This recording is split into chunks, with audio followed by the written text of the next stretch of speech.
आज योगायोगाने कोर्टात जाण्याचा योग आला आणि त्यामुळे जे मी आधी व्हिडिओ व्हायरल केला होता की अहमदनगर बारचे अध्यक्ष हे आमदार संग्राम जगताप यांचे अंधभक्त आहेत.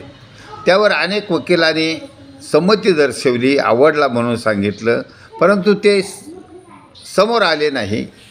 याचा अर्थ असा झाला की या अहमदनगर शहराला जर राजकीय नेत्याच्या दबावातून बाहेर काढायचं असेल तर वकिलांनी तरी समोर येण्याची गरज आहे. वकिलांनी डमाळे वकिलांना साथ देण्याची गरज आहे आणि देतील, आतमधून देतील. कारण जरी समोर नाही आले तरी ते सैनिक समाज पार्टीच्या पॅनलवरच्या उमेदवारांना नक्की मतदान करणार आहेत याची मला खात्री पटू लागली आहे. त्यामुळे हा अहमदनगर शहर जर ह्या राजकीय नेत्याच्या दबावातून बाहेर काढण्यात यश मिळालं तर संपूर्ण महाराष्ट्र राजकीय नेत्याच्या दबावातून बाहेर येणार आहे आणि संपूर्ण देशसुद्धा राजनैतिकदृष्ट्या स्वच्छ होणार आहे.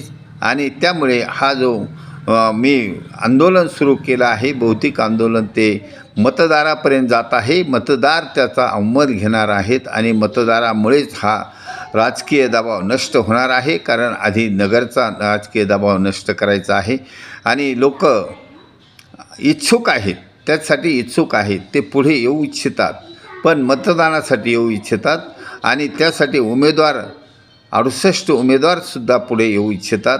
आणि त्यामुळे हा अहमदनगर शहर आधी स्वच्छ होणार आहे आणि त्याचीच प्रचिती आज मला आली. त्यामुळे ज्या वकिलांनी होऊन मला सांगितलं की आम्ही रोज तुमचे व्हिडिओ आणि लेख ऐकतो, तुमचे विचार वाचतो, आम्हाला पटतात, असं ग्रुपने त्यांनी सांगितल्यामुळे मला समाधान वाटलं.